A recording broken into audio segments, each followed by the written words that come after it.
it would be, I would eradicate the word "I just want consistency" because it's a total oxymoron. The word "just" signifies that it's easy, and consistency is the hardest part of any skill. Just apply the laws. Okay.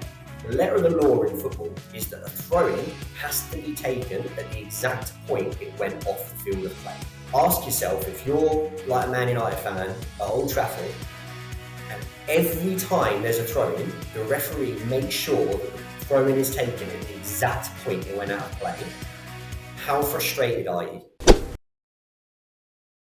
Hello and welcome to the YesRef Podcast. I'm Olly, Ballinger. With me is co-host Ben Williamson. How are you, Ben? I'm okay, mate. I'm roasting because you keep making me wear this jumper on our podcast and I'm so hot. But other than that, I am fine, thank you. Delightful. Well, you look good, so that's important. Cheers, mate. With us today is Stuart Carrington. We're very lucky to have him with us today. Stu, thanks for joining us. Welcome. Thank you so much. Yeah, pleasure. Thanks for the invite. I'm not in a jumper, so I'm more comfortable. But you're getting a jumper, which is more important, right? We will send you a jumper. I appreciate it. Thank you so much. Tremendous. So, Stu, why don't you start off by telling us a little bit about you? Sure, yeah. So I'm a senior lecturer in sport pedagogy at St Mary's University in Twickenham. And my area of research, and I'm currently studying a PhD at the moment, is on officiating. It's such a broad area. And I guess the area that I'm particularly interested in is like how referees regulate emotions, because that's particularly important in contributing to the actions and decisions that they make and take. And in addition to that, I'm also the author of the book Blowing the Whistle, The Psychology of Football Refereeing, which I wrote prior to starting the PhD. Tremendous. It's Amazing. a good book. A really insightful, thought-provoking read that is. Oh, I appreciate it. Thanks so much. It was a lot of fun to write and to research as well. It started off, a relatively small project and then grew and grew and grew. Was that always a dream to write a book, or did you just one day go, no, I'm going to write a book?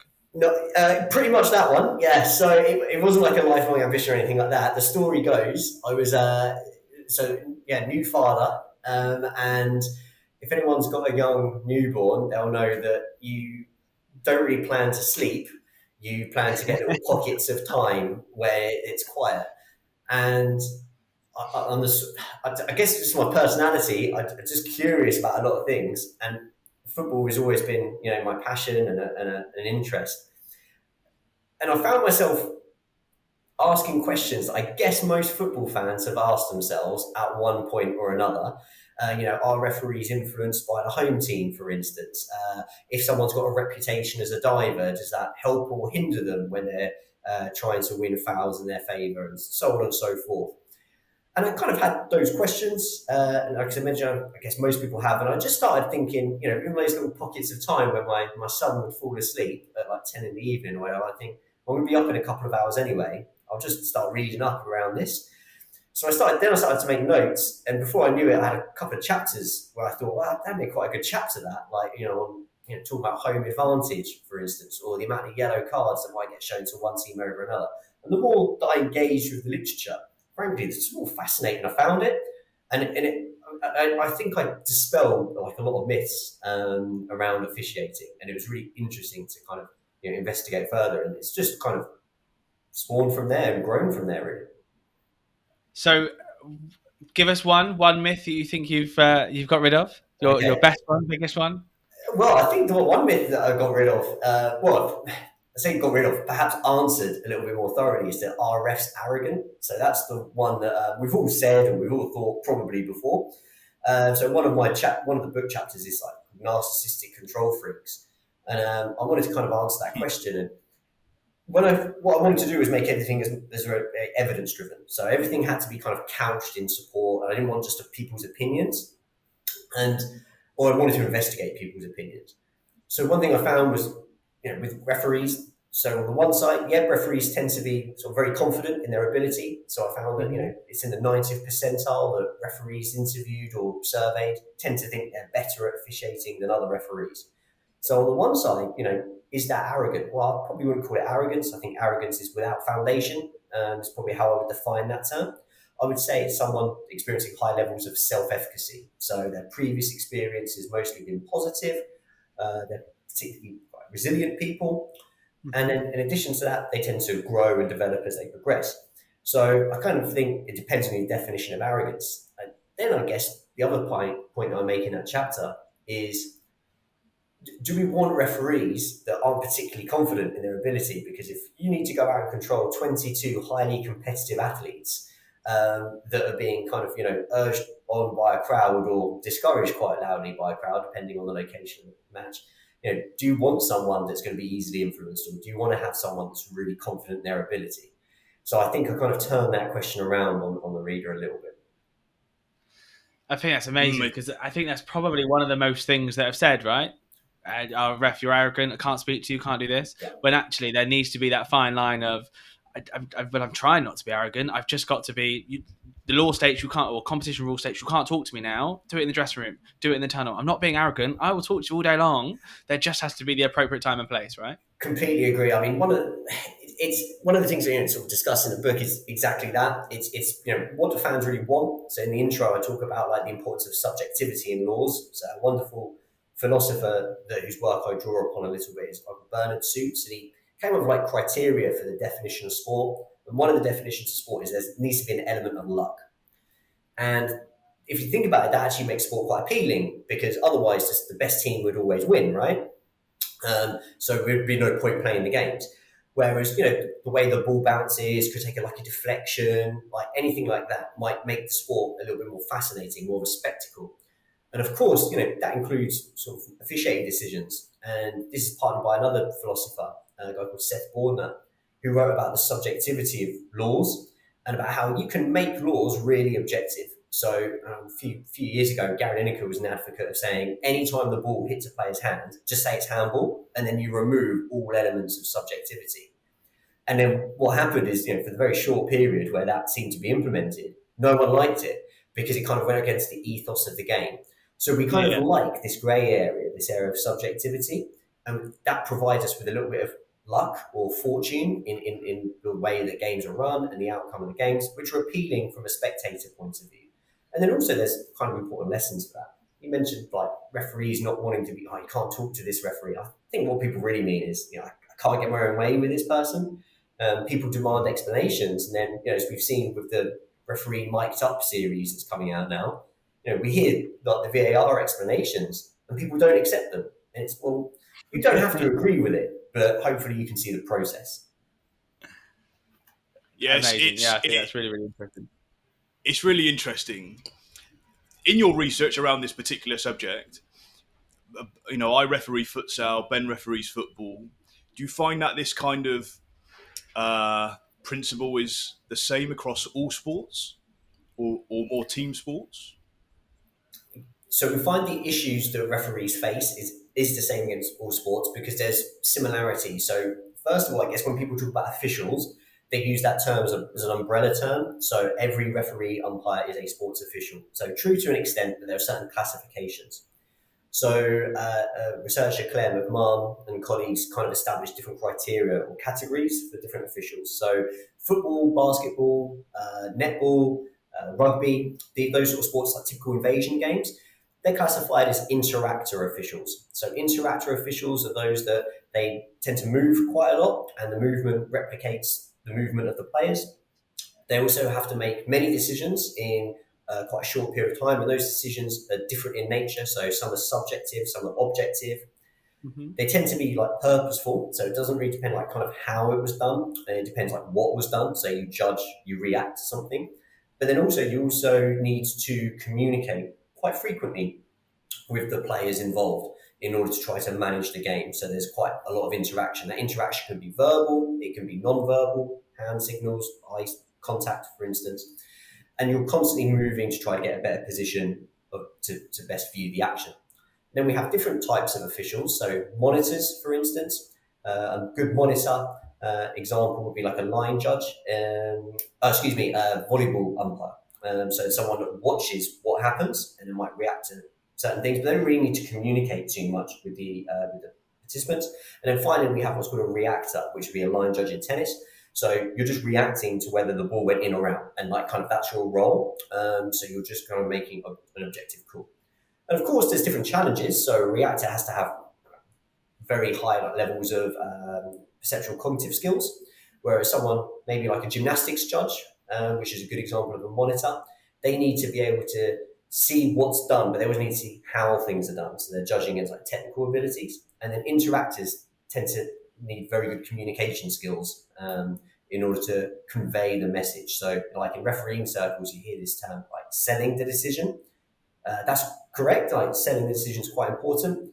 And so sometimes it's not just about the decision you make, it's like a continual loop. So how you present that decision might affect future decisions. They're called sequential effects, which I discussed in the book. So what I found was all these kind of principles, all these different like tenets of officiating relate to all different sports. And we find similarities in the challenges and demands, but also in things like abuse, for instance, which people tend to think is predominantly directed towards football officials, whereas we know that abuse is reported in rugby, netball, hockey, basketball, baseball, the list goes on. And do you think with some of those things that you mentioned around the different types of officials, those that need to, like the team sports who need to do lots of communication and those that are the reactors, do you ever think that technology will replace some of those? Because like some of those roles are very, very black and white, right? Very factual versus the ones that are very, it will be difficult to automate such a process. Yeah, absolutely. Yeah, good question. So I guess the short answer is no, I don't think it will be replaced, because I think that actually an appealing aspect of sports, as I mentioned, is that element of chance, that human element. However, the sort of slight caveat to the answer is it depends on the nature of the role. So like goal line technology, for instance, works so well and is so welcomed because it's an objective decision. So if you were talking about like being a line judge in tennis, played outside, it's quite hot, it's quite tiring. Would we like to see a time where chips are put into balls so you know whether the ball was in or out? And that might be relatively simple to do. I say that because I'm not involved in the technology behind it. It might be extremely complicated. In principle, that could work. So we might be able to not have line judges and then you have an objective decision every time.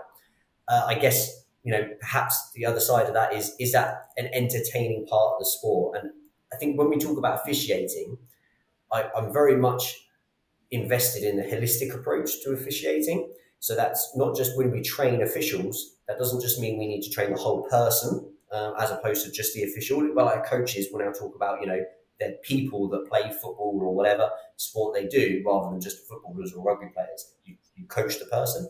I think we need to coach the referee. Also, when we talk about officiating, we can talk about from a psychological point of view, which is my area of interest.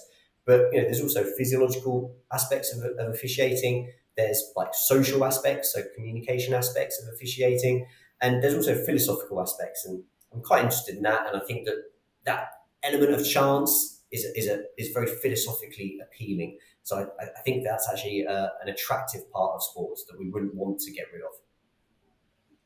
I think if we look at, I think you touched on motivation a little bit there as well. Yeah. So if we believe, or there's suggestions around loads of things are going to go digital and we're going to get rid of line persons, for example, because we can put a chip on the ball. Yeah. Do you think then that would affect the motivation of those new officials coming through at 14, 15, 16, excuse me if I've got the age wrong in different sports, but could that then affect the motivation to go, well, actually, there's no point me wanting to be a Premier League assistant referee and that be my goal because they're going to semi-automate offsides. We're not going to have, and maybe we're not going to have them.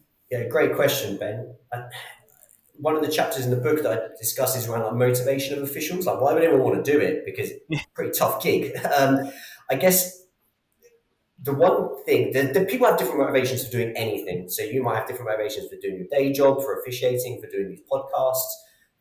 And yes, like monetary reward is a motivating factor for some people, and we can't kind of ignore that. You mentioned like 14, 15-year-olds, taking up the whistle and going out on the weekend to referee a game. I'm sure that, the 25, 30 pound, whatever like match fee, whatever it may be, is an appealing aspect for people that age. And of course, as you progress up the ladder, particularly at the highest level, the monetary rewards are quite generous. That said, it's definitely a mistake to assume that the only reason people are interested in becoming an official is like monetary gain. And the one motivational kind of attribute that every official in every sport reports is a love of the game. And this is kind of a really robust finding in the literature. So while some people might do it, to keep fit, for instance, might be another factor.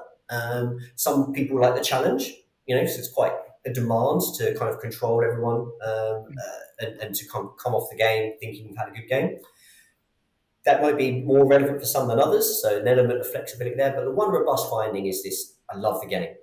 And this is really important because we know that people that have a high intrinsic motivation for what they do, there's psychological benefits that make performance, that may enhance performance by extension. So they tend to strategize more, i.e. they tend to think about their own time. They tend to persist more. So when things go wrong, they don't give up. And they tend to try to focus their attention and effort more onto what they actually want to achieve. So their actions become what we call goal congruent, or just more aligned with their goals. And if you think about it, this is true in everything. When you're learning to drive, for instance, if you're not particularly interested in learning to drive or not bothered, how much effort do you put in? How much do you think about it in your free time? But if you really want to pass your driving test, you read up on the highway code in your free time. You think about the mistakes you made previously, and that time where you didn't have a good lesson because you stalled it or you messed up your parallel park, you just try again next time. So we know that officials that frequently are criticised, in fact, you're going to be criticised more often than praised, they need high levels of intrinsic motivation. So I don't think it would affect motivation too much because people get into officiating because they love the game. I think what it may do is it may affect motivation long term. So are people more likely to persist over the long term? It's actually kind of the next avenue of research that I'm undertaking at the moment, looks at this long term motivation of officials. So do you think that there is an interesting correlation to those referees that start at 14? So like my team folded at 14 and I thought the next best thing was to referee. So I went and refereed. And then we find referees from 14, let's say, to 18, 19 referee, and then all of a sudden they stop. Do you think the love for the sport is a considerable factor in that? Yes, but I don't think it's because they've fallen out of love with the sport per se. I think it's they become disenchanted because of the actions of others.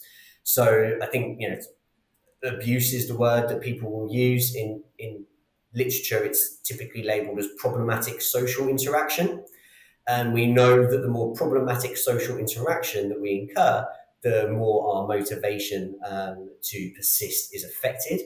And we know that with interactor officials, this is the predominant reason that people withdraw. So, we spoke about just previously about like the importance of money. So, of course, when people get to their late teens, early 20s, and so on and so forth, money might become a more overriding factor, and they might decide, well, I'm going to dedicate my time to doing other things that's going to make me more money. So that can be a contributing factor.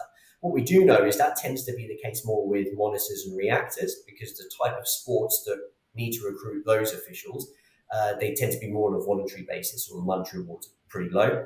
When we know with interactor officials, it's problematic social interaction. So we know that the more of these interactions that officials have, the more it will affect their intrinsic motivation. We don't want to talk too much around abuse because we could probably, that's a whole new podcast and things we can do differently. But something you've mentioned before, like the impact of culture, it fascinates me slightly. So like Holland, like 2.2% of officials say they experience negative social interactive, or the words, the nicer words of putting it. But whereas in England, it's like 60 odd %. Like, what are we doing so wrong, or what are Holland doing so right to have those numbers?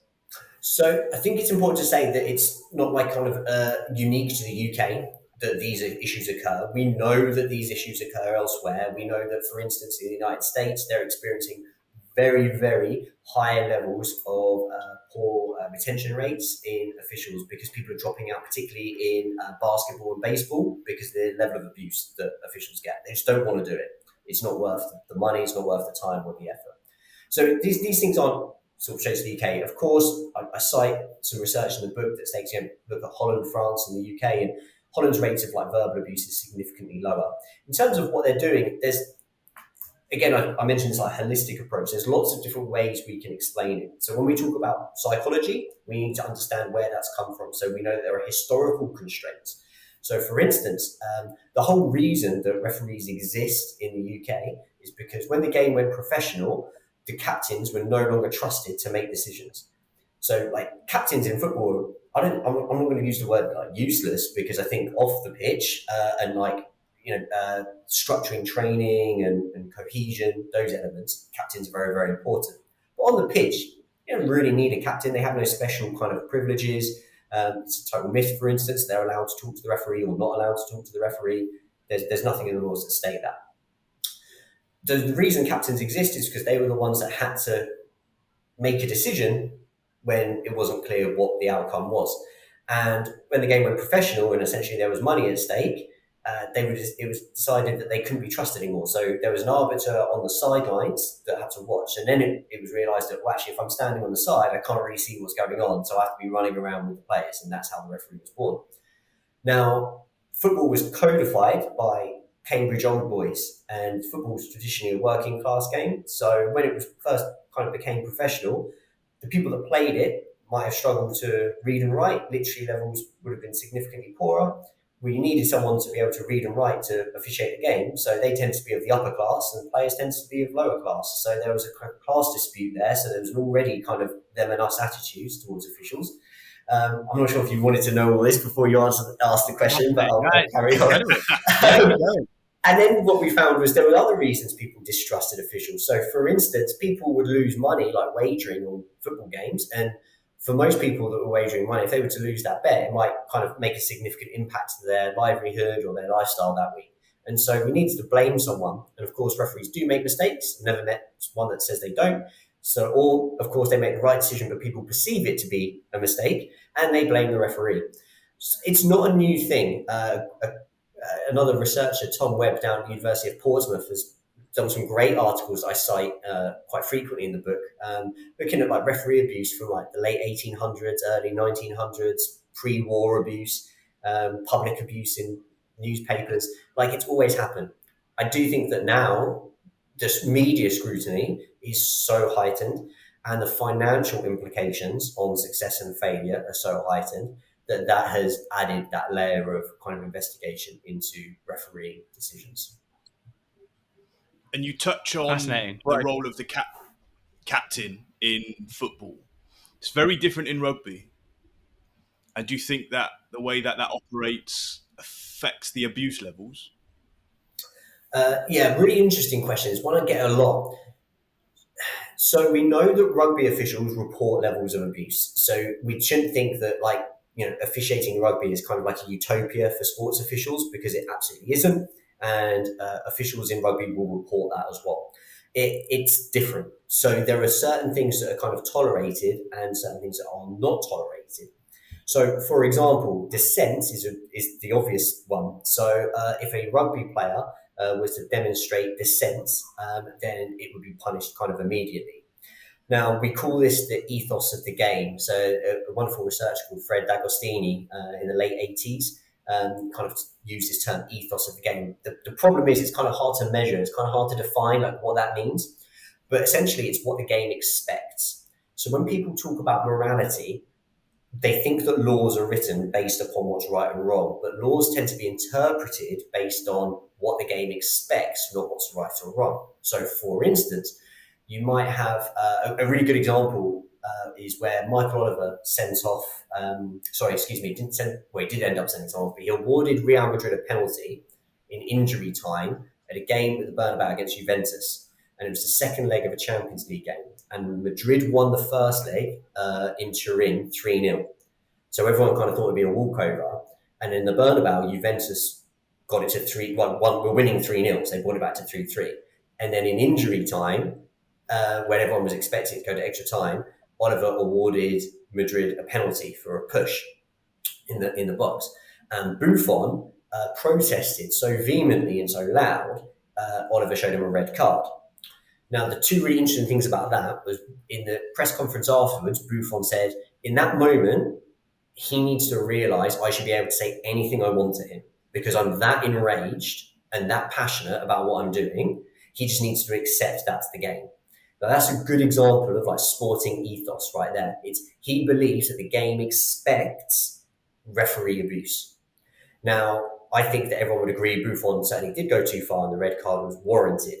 But the other kind of revealing thing about this was that many referees, and I cite this in the book, labelled that a brave decision by Oliver, not only to award the penalty, but to send Buffon off. And that reveals this ethos of the game, i.e., in certain situations, you may want to be more lenient because the game expects you to be. I think that's changing and it will change, but you can't change it overnight. We've already seen that this year. You know, if you ask for a yellow card, you're going to get one. Referees implement it, and then what happens? The media, spectators will start to criticise the referee. Oh, you can't give a yellow card for that. Or they say, well, that's soft, and use language like this. So I think that just shows kind of how reinforced and buttressed that ethos is over a long period of time, and that comes from history, culture, many areas. How do you think that affects like the so we see that on TV, we see Oliver doing these things, we see it in the Premier League, we see it at international stages. What is the correlation between that and dog and duck on a Sunday morning with a 15, 16-year-old referee? That do they relate? Should they relate? Should we be doing something different because it's not worth millions of pounds and actually it's a 15-year-old's level of like experience in that? Like, what do you think? Yeah, great question. I think the first part is, do they relate? Yes, undoubtedly. Again, really robust, rigorous findings suggest that what goes on at the highest level repeats itself at the lowest level of the game. Probably more with children, but don't be fooled into thinking you don't see that with adults. How many adults do you see now cutting the holes in the back of the socks or wearing tennis socks, whatever it may be, because they see like professionals do it? My son, every time he scores a goal, he'll do a Ronaldo celebration or a Messi celebration, things like that. These seem like really trivial examples, but what do? Is they just support a theory of behaviorism. And the most famous kind of theory of behaviorism, is one called social learning theory. So essentially, when we see significant others, we tend to copy it. Of course, football fans will hold players, managers, coaches, whatever, as significant others because they are invested and interested in the game, and therefore we know that kind of trickles down. Interesting, what it does, it just reinforces, like this ethos of, the referees are so and so. That chant is sort of just perpetuated because people hear it, people repeat it. Your next part of the question was, should it? Okay, well, perhaps not, because the games are different. One of FIFA's MOs a couple of decades ago, when sort of technology was first being touted, so before there's any kind of technological advances in officiating how the game was run, was it wanted to be avoided because they wanted to keep the game the same at the highest level, at the lowest level. But we know that's not the case anymore. So at Premier League level, for instance, the equipment used, the technology used is very, very different. And also the expectancy. So what do we expect regarding certain decisions might be quite different. And certainly from my perspective, as a practicing official now, that I became qualified as kind of research for the book and frankly found it really enjoyable, I now find that people will appeal for decisions because they see it kind of on television. And it may not correlate very well to the level that they're playing. What level are you now? I'm only at level 7. I haven't gone for promotion.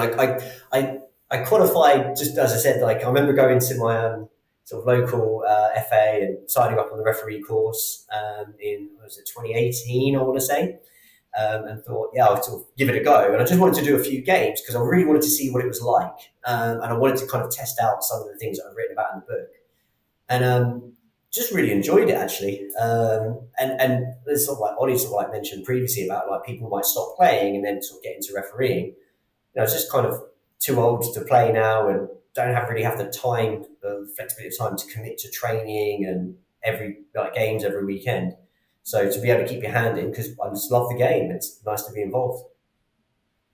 Have you found that your perspective of football has changed because you've become a referee? Oh, 100%. And it's funny you ask that because I was just talking to someone about this before the podcast. I enjoy the game so much more now. I don't get irate at referee decisions. I think what it does is you may disagree with a decision. So there are times where I'll see a referee make a decision and I might disagree with it or agree with it. And it goes against what I would have done or what I think. And what it does is, one, you realise, well, we kind of take this like putative approach. We think that there's a right and a wrong to everything. It's very black and white. And we realise that there's this huge shade of grey into like how a decision could or should be made, particularly with the subjective nature of lots of laws. And so what you do is you start to look more at the process. So rather than looking at the outcome, I certainly start to think like, why did he or she make that decision? And 99 times out of 100, I can't say 100 because there are times where I just think I have no idea like why he or she did that, and I just disagree, right? But 99 times out of 100, I think I disagree, but I can see why they did that. I mean, I was just chatting to a colleague of mine about the Kai Havertz like penalty appeal for Arsenal against Man United at the weekend, and I can totally see why that penalty is awarded, and I can totally see why that's rescinded. And then the question always comes is they say, is it a penalty? And I'm like, well, you're treating that like every decision has a definite answer. There are some decisions that are 50-50. And then people say, well, what would you have given? It's like, well, I don't know, because I don't know what I would have seen in that person's position. What position would I have been in? I don't know the temperature of the game. There's all these different areas that will influence decision making that you only become fully kind of au fait with when you start practicing it. So, sorry, Olly, long answer. I didn't mention I might ramble.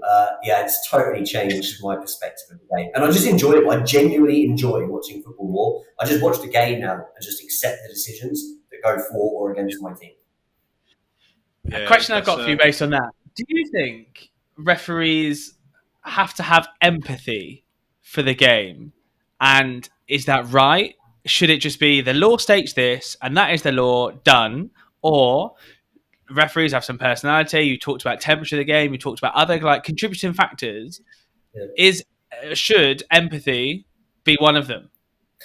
Yeah, I'm smiling because I'm just writing a presentation for a talk I'm doing tomorrow night here at the university, and that's going to feature in there. Okay, so that's the question that I get asked all the time. And even this morning in a meeting, someone just made a joke saying referees should just apply law. I'm like, okay. So that approach, I mentioned earlier on about you need to take a holistic approach. And this is where people don't want to do it. And that's fine. I might not be interested in it, but seeing as we asked. So there's one approach called formalism. So formalism is where a referee or someone believes that you just apply law very rigidly and very robustly. Okay. Now, for instance, that would work in some areas, but it doesn't work in others. The benefit of formalism is it guides referees. It gives you a very, very clear answer to every question. So if this happens, I do this, and this is how I apply it. The difficulty with that is, one, there are some laws that are very subjective in nature, so there's not a definitive answer. So, for instance, like reckless or careless. Well, there are going to be some tackles that might be very borderline. Some people might perceive it as reckless, some as careless, and so that's a struggle there. The other one is when we talk about successful officiating, the go-to answer is decision making, i.e., did the referee make correct or incorrect decisions?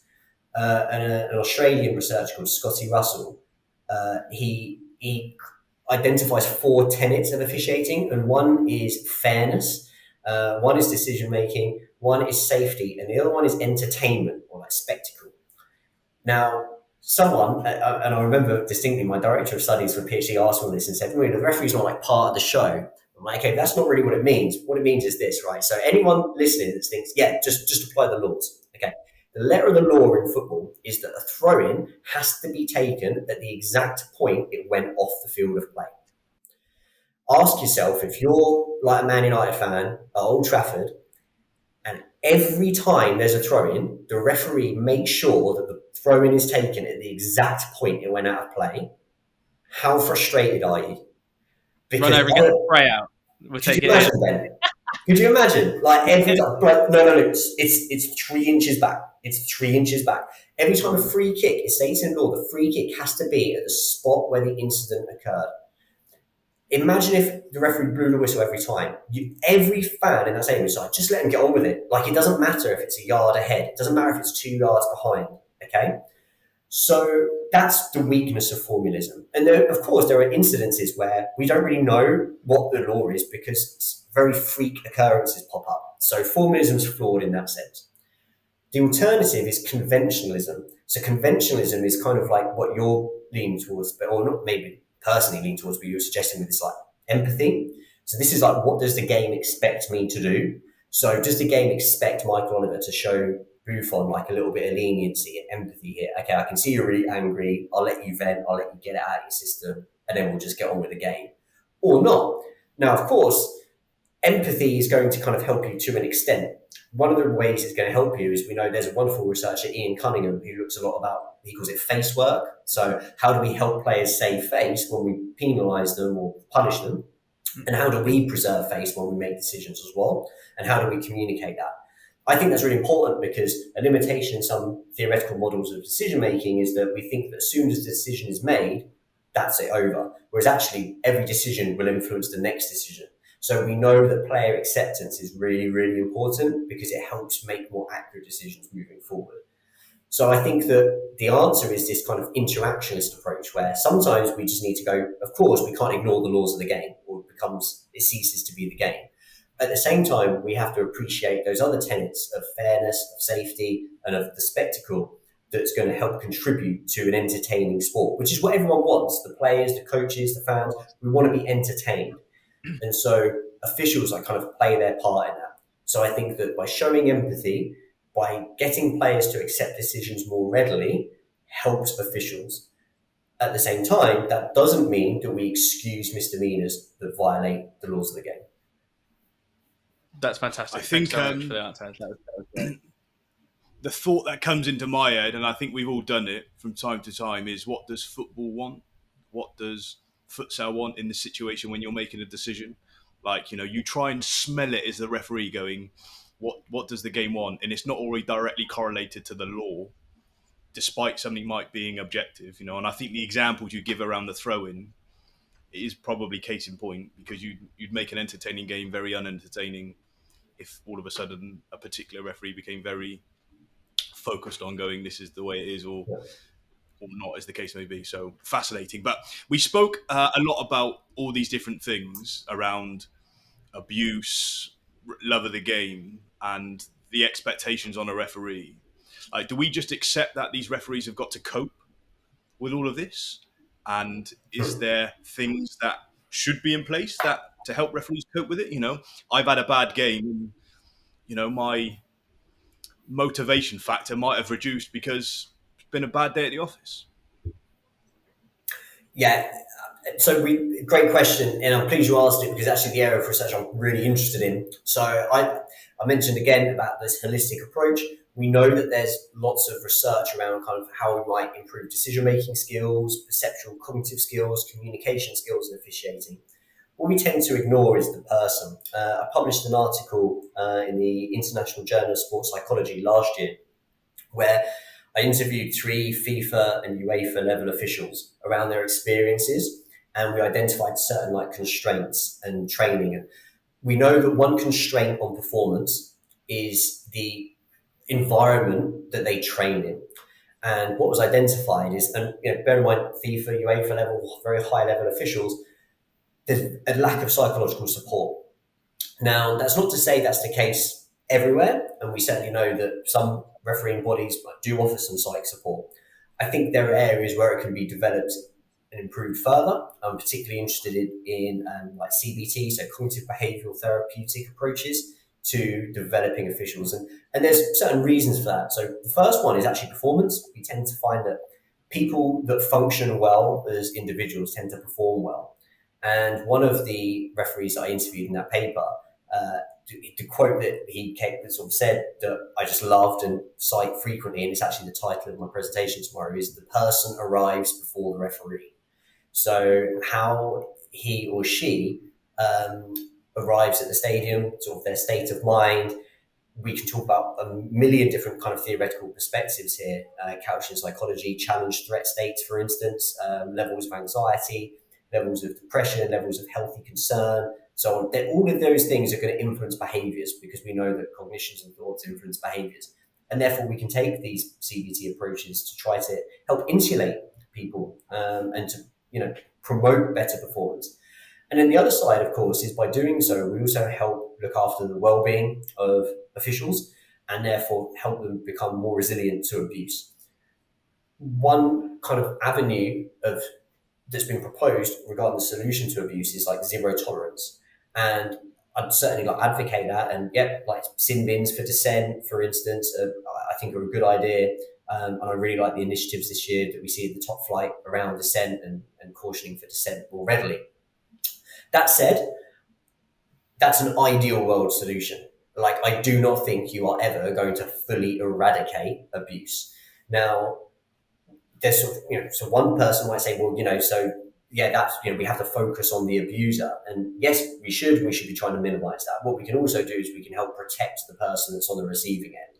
And that's not to excuse the abuse, but that's just to help protect them, to give them the tools that they might need to insulate themselves from the negative impact of the abuse. So I think that this is an area for development in officiating, and it's one that we're looking to publish some research ASAP regarding some measures around that. And then I'm currently looking at some research around beliefs of officials. Hopefully you guys can plug the link to the survey on your social media channels later on. That'd be great.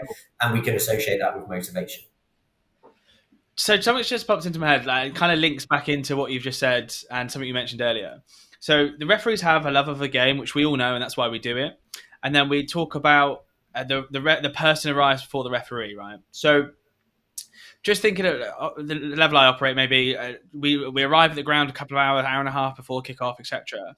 There's very much this us and them approach. We're the officials, you're the club, you're the team officials, etc.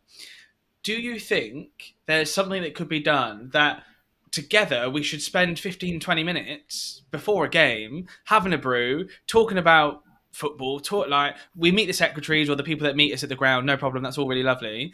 But the people that offer the abuse or the constructive, unconstructive comments, if there was a bit more, we're actually both people and we both love the sport, we just have some different areas of love. Is that something that maybe could prevent some abuse or some negative comments throughout the game, because we realise that Stuart, the referee, is actually a person who loves football, who loves refereeing, who loves it from a different angle?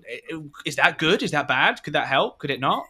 It's a great. Well, I mentioned at the beginning, I always want to give evidence-driven answers and kind of avoid opinion. And so the reason I say that is because there's not too much research on whether that would improve levels of abuse or not. However, from personal experience, we know that it certainly does. So there's been times, of course, I'll make a mistake like every game. I wish I didn't, but it happens. Or certainly, as I mentioned before, it might not even be a mistake, but someone perceives it as a mistake. Yeah. And of course, they know that. I think integrity is really important as a referee. So I think that people or teams that I have officiated will know that I work hard and will try to be as fair as possible in every situation. And therefore, if they feel it's the wrong decision, they'll just attribute it to an honest mistake. It's interesting. We did a webinar at the university where we had Joe Thompson, who's a Canadian official. Actually, he was the assistant referee in the England-Colombia game, where England finally won on penalties. So he was the assistant referee for that game. And he was saying, similar to what you were saying, someone asked him, what can you do to decrease the level of abuse? And he said, optics are really important for an official. So he said, if I found that maybe dissent was kind of creeping up a little bit because I worked harder, so I just put in that extra 5%, a few more sprints, kind of really make an effort to get into good positions. Because what people would find is if I made a mistake or if they disagreed with it, they'd be like, well, I can't be too harsh because this guy's really trying, he's really working hard. Whereas the times where maybe I was a little bit flat on my heels, that didn't help me. So I think that can help. I think there would be some evidence, but maybe that's an area for research. So people listening might go, okay, that's an area I'll look into. I guess what I would say is before the game, it's probably more important that as an officiating team, you have a pre-performance routine and you go through those steps before each game. And of course, there's a wealth of literature out there that can help people construct those, or you can speak to researchers like myself to help you construct those, but it's important that you have one and it's bespoke for you. Thank you. So, thanks for that. I think it's really clear and obvious to everyone that like levels of decision-making accuracy is something that makes someone different from being, let's say, good versus the great. Levels of fitness is a big contributing factor. Being organised, off the pitch admin, if you like. But then we've got this element of like psychology, where someone's mental state will significantly affect whether they are a good referee and a great referee. What separates the good from the great, and how do referees improve on said skill? Because I think it's still relatively new and it's ever evolving. I think sometimes people might assume that there's a type of person that needs to be a referee. So this is the kind of characteristics you need to have. There's not really too much evidence that would suggest that's true. I guess the reason being is football is played by everyone. It's played in every country around the world. It's played by men, it's played by women, it's played by old people, it's played by young people. So people are eclectic, so you need to have an eclectic group of officials, because not what's good for one person isn't necessarily good for another. I remember Jermaine Genus, for instance, saying he didn't actually ever want to talk to a referee. And he was like, I never asked a referee to explain decision. I didn't want to know, because you blew the whistle, I just want to get on with it.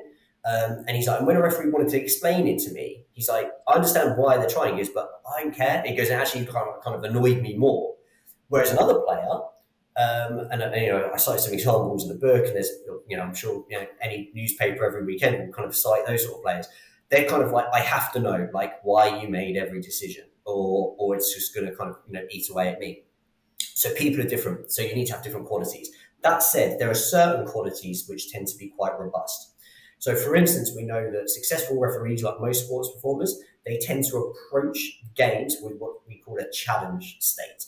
So a challenge state is essentially where you perceive that your resources, your abilities, can exceed the demands of the situation. So am I capable of doing this, essentially? And that's influenced by many things.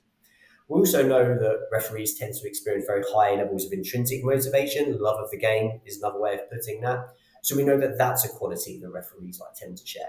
And we also know that because of those two things together, challenge state, so positive appraisal, and intrinsic motivation, those referees tend to experience or demonstrate qualities such as high work ethic, high levels of dedication. They communicate with peers, so they're actually kind of in social conversations, or what we call informal learning in psychological terms, like a little bit like now, like we're kind of like-minded people in the sense that we have a mutual interest, so we're just chatting about refereeing. Now, we might disagree on certain aspects of refereeing, but then that's good for us because it challenges our thoughts, and then we can start to construct new ones or reject them entirely. Maybe we learn something. Your listeners, I assume, will be interested in refereeing to an extent, or they probably would be listening, and they might listen to some of this and think that was a really nice point. I liked that. I didn't agree with Stu on this one, so I reject that. Whatever it may be, but this is what we call informal learning, and people that have high levels of intrinsic motivation and successful people tend to embrace it. So I think those are more important qualities than qualities that people tend to think are good for refereeing. For instance, like a really positive body language all the time, or having being very succinct in communication, because people are different. Do you think then, if we're trying to identify the next Premier League referee, so somebody who's doing a referee course this coming weekend, somebody across the country in a few years' time will have to be the next Premier League referee. Yeah. That's how the world goes around. How can we start identifying them now if there's no specific, or we're assuming there's no set characteristics that someone needs to have to go, actually, you could probably make it? How do we do that? It's such a great question. So I think actually, like what I would say is, it depends on the age. So if someone is a bit like a footballer, if someone's, my background's coaching, and people would say that all the time. They're like, you've got like a 12-year-old, like how do you identify a 12-year-old that's, going to be like the next big thing? I was like, I would never identify a 12-year-old that's going to be the next big thing, because they're too young. And at that age, I just want them enjoying what they're doing. And that sounds like an answer that's, like a vote-winning answer.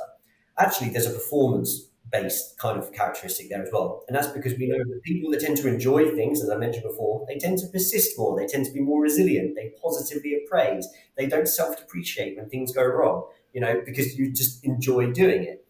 Whereas if you don't enjoy doing it and you're only doing it because you want this end goal, then of course what's going to happen? If you want to be a footballer at 14 years old and that's what you don't particularly enjoy it, because your end goal is I have to be a professional.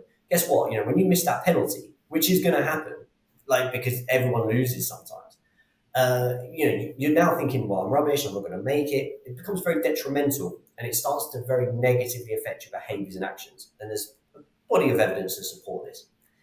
And so actually, what I'd be looking for is, who's persisting, who's showing enthusiasm, who's socializing with people in sort of similar like-minded groups, because there's a lot to be said for informal learning and picking up points of development along the way. And I think those are much more kind of important traits than any kind of physical or psychological one. Everything else will take care of itself.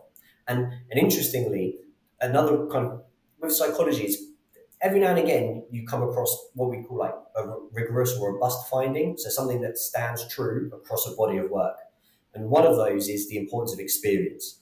So we know that referees that are experienced tend to not necessarily, they tend to make less mistakes, so that's a fact, but they also tend to become less influenced by social factors. So for instance, someone like Anthony Taylor, who is at the top of the game, and a very experienced referee around the world, and has kind of been experienced in lots of different atmospheres and so on and so forth. If he goes and does, Man United v Liverpool one weekend with like 65,000 fans or whatever, like wanting decisions to go their way, he's going to be much more insulated from that impact than I am, as a very inexperienced referee in those circumstances.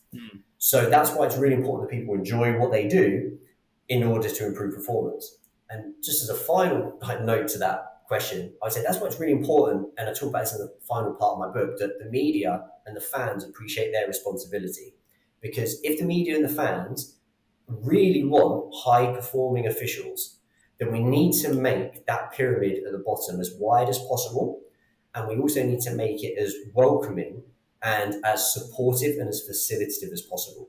Because if we have people dropping out, we're going to have less and less people with the requisite level of experience needed to be an elite performer.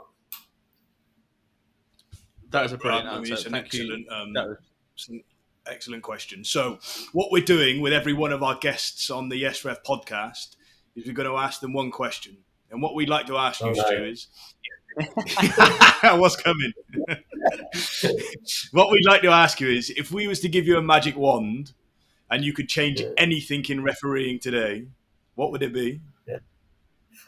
It would be, I would eradicate the word, I just want consistency, because it's a total oxymoron. The word just signifies that it's easy, and consistency is the hardest part of any skill.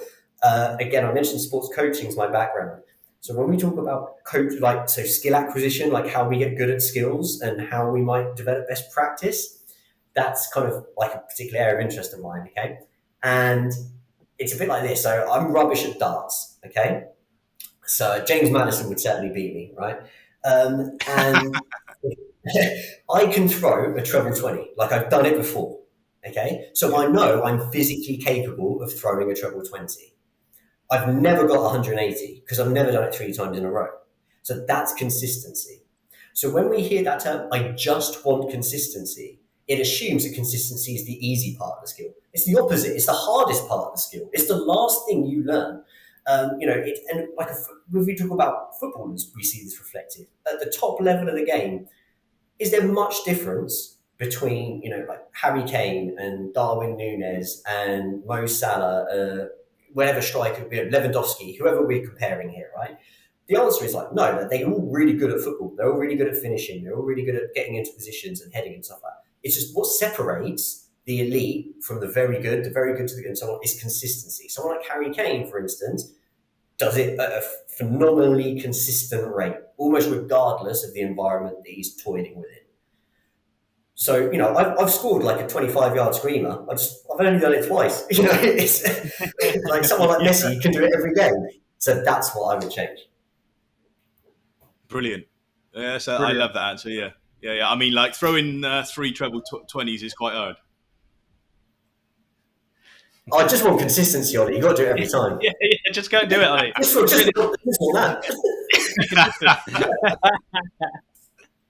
that. Stuart, where can people find your book or your? Yeah, it's available at all good online bookstores. I don't know if I can plug that at one stage, you can always edit it afterwards, but Amazon, it's on, Goodreads, it's on, but you have to order it online. Yeah, it'd be really appreciative. I tend to find the message hits harder when you buy 10 copies. Do they get all 10 signed? Can they come and find you and get all 10 of them signed? I'm more than happy to sign them. I've had requests. Yeah, absolutely. So if people do buy them and want a signed copy, yeah, they can send them an address. They can contact me. My email is at stuart.carrington@stmarys.ac.uk. You can find me. You'll be inundated now. Oh, sorry? You're going to get inundated now with requests. No problem at all. Hopefully we can arrange one. We'll get one sent to you. We'll get one. You can sign it, and we'll give it away to a listener. Can we do that, Olly? Can you make the logistics of that happen? Yeah. We'll do that. That's fine. I was going to say I'm on Twitter, but it's X now. It's at Stu Carrington, STU Carrington 07. People can contact me through there if they have any questions. And I tend to talk about 2 things. I tend to just talk about officiating and Diego Maradona. And that's pretty much it. And they're the 2 things. Why Diego Maradona? Just love Maradona. Like, just my favourite football ever. Totti's a close second. So Maradona and Totti and refereeing. That's what you'll see from me if you follow me. Love that. Tremendous. Stuart, it's a huge thank you very much from me. Thank you. Yeah, appreciate it. Sorry. Real pleasure, Stu. Like taking your time out of your diary and talking about it. Really appreciate it. You know, the insights into refereeing from a slightly different perspective is something to certainly take away and have a think about. You know. I'd love more managers and coaches and other people that are not referees to kind of understand the psychology and stuff that we go through, right? Because we love the game, and so do they. And I think we just need to get that a little bit closer together to let everybody know. I agree. An area that I think might work really well, like something I'd advocate, is how like every club, they have like a safeguarding officer and they have to have like someone that's like a level 2 qualified coach and so on and so forth. I think every club should have someone that goes on the referee course. Even if it's just to maybe kind of see things from a refereeing perspective or to help like explain maybe why, like I mentioned, referees are I've never met a referee that is kind of like defensive if someone thinks they've made a mistake. But I think just understanding the process why and just appreciating like this is why I did that, I think goes down really well for referees and would help bridge that gap. I'm with you. We'll make it happen, shall we? Wonderful. Thanks so much for having me on. I really enjoyed it. No problem, Stuart. Thanks you Stu. very, very much. Cheers.